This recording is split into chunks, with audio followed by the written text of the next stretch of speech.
Lagi bikin SPT tahunan karena sekarang konten kreator itu wajib punya NIB ya. Dan untuk mendapatkan NIB syaratnya harus rutin membuat laporan SPT tahunan untuk pajak.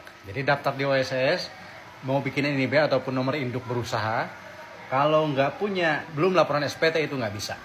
Dan kalau konten kreator nggak punya NIB, nomor induk berusaha, nanti dianggapnya sebagai usaha yang ilegal.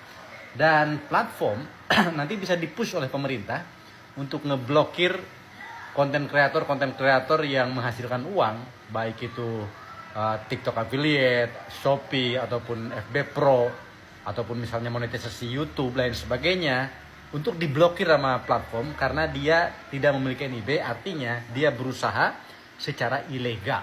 Nah, teman-teman, sudah bikin NIB belum?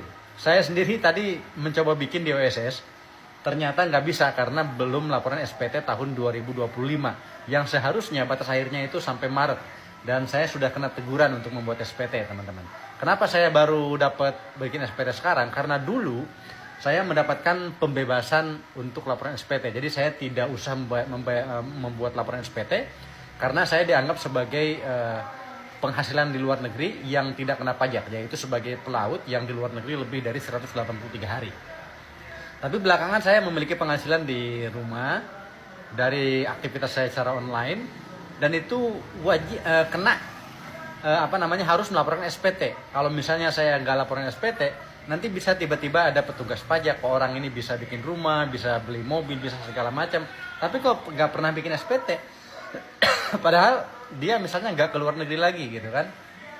Akhirnya petugas pajak bisa mengaudit kita nanti. Mengaudit kenapa kamu nggak bayar pajak selama ini. Diaudit tuh ya, penghasilan dari affiliate segala macam, FB Pro segala macam, nanti hukumannya itu bisa kena tiba-tiba kena ratusan juta mungkin kan pajaknya gitu.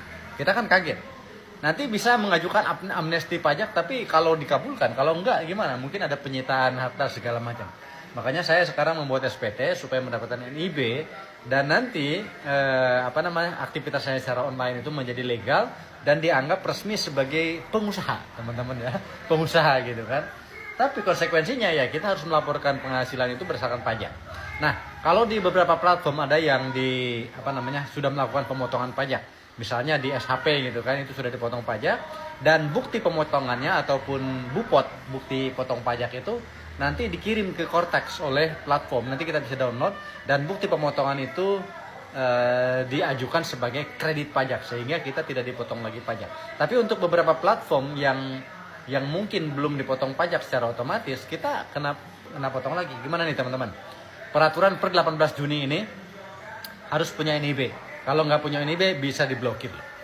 Gimana teman-teman komentarnya?